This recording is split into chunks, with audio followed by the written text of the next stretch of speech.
Okay, first caller is Mike in Duluth. Mike, go ahead. You're live with the Congressman. I want to know why Republicans are opposed to a flat tax. I see no reason why the rich are getting away with not paying taxes.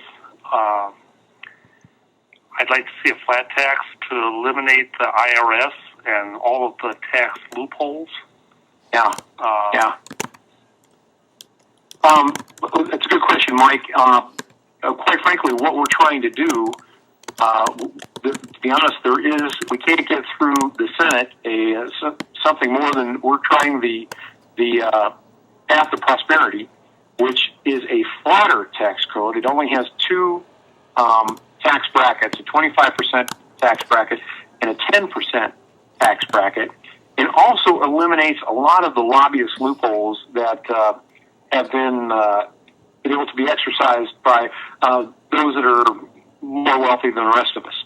So we are, to some extent, getting to that direction.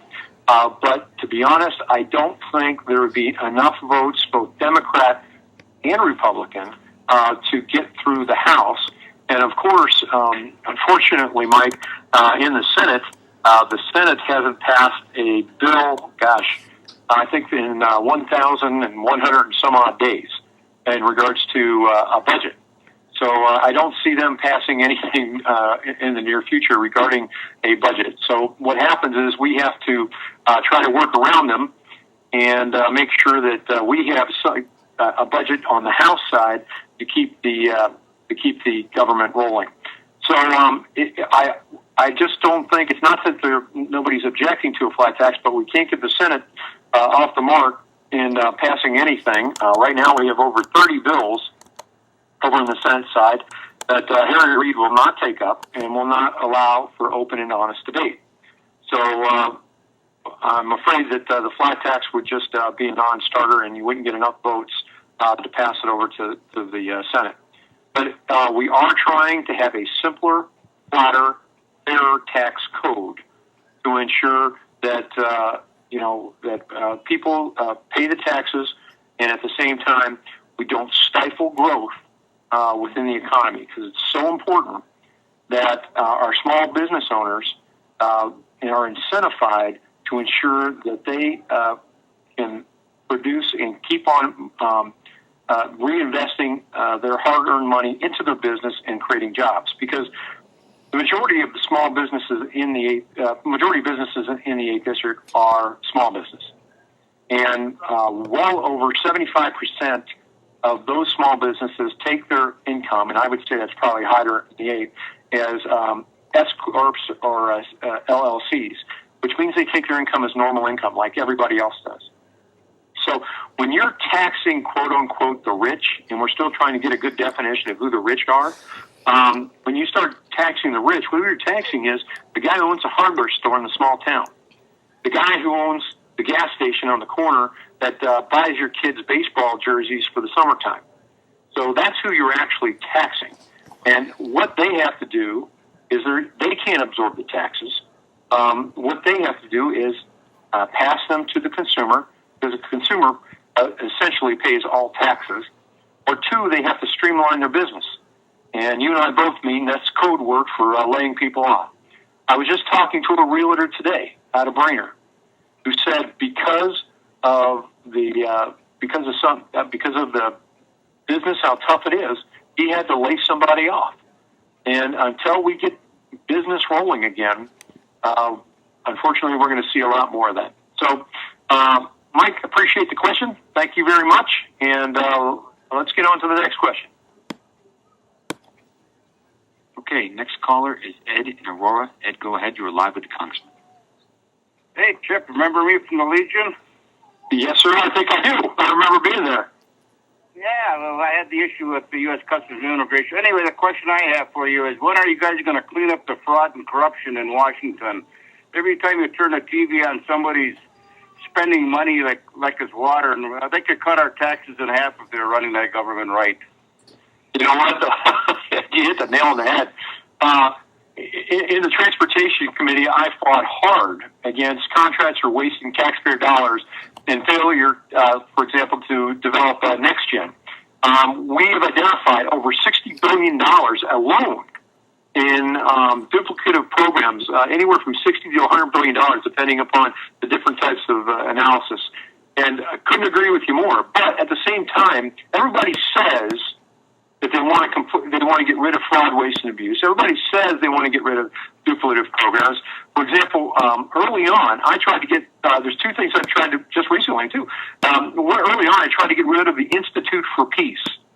Now, I was called a warmonger. I was called all kinds of names because I wanted to get rid of the Institute for Peace, which is a duplicative program. It does the same thing as the State Department. There are many non-governmental organizations, NGOs, that do the exact same thing, and yet it took literally an act of Congress to try to get this thing eliminated. Just recently in science, space, and technology, we've identified some global warming education that is duplicative in science, space, and technology. We tried to get rid of that, and of course, I've been demonized for that as well. But you know what? In Congress, we understand that we have to tighten our belts.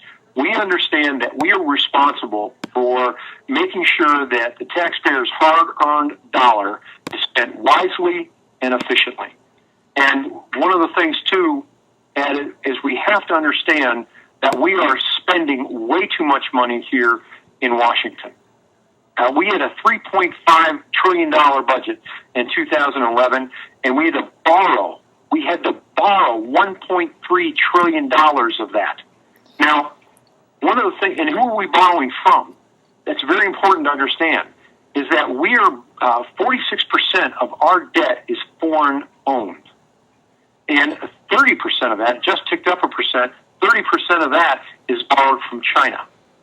The amount of interest that we pay China alone in 1 week, they can purchase 3 Joint Strike Fighters and put 83 Tomahawk cruise missiles on their submarines. Now, basically what we're doing here, Ed, is we're funding our enemy. And we're funding what's even more important to me is that we're funding our children's enemy. That's got to stop, and it's got to stop now. So thanks, Ed. Appreciate the call. Hey, guys, just remember, too, everybody press *3 to ask a question. And also, tonight, press 1 to subscribe for future Tele-Town halls and updates from my office, or press 2 to be removed. Thanks a lot, guys. Next question, Mike. Okay, next caller is Bob in Aitken. Bob, go ahead. You are live with the Congressman. Hi, Congressman. Thank you for taking my call. Sure, Bob. My concern is the legislation called it's the Violence Against Women legislation. And I understand that the Republicans in the House are wanting to not include immigrants and Native Americans under this coverage. And I think that's just not right. People, even though they're poor, they still don't want to get beat up. And I just want to express concern about that. Sure. Thank you very much. The Violence Against Women Act, which we passed today, by the way, it's very similar to the Senate bill. Now, this bill is supposed to protect women. It's spending I think it's over $600 million a year in trying to protect women from all different things, from rape kits to prevention to you name it. And what has happened in the Senate side, what they kind of put in addition to that was GLPT issues, which was watering down the actual bill itself. This bill is all-inclusive.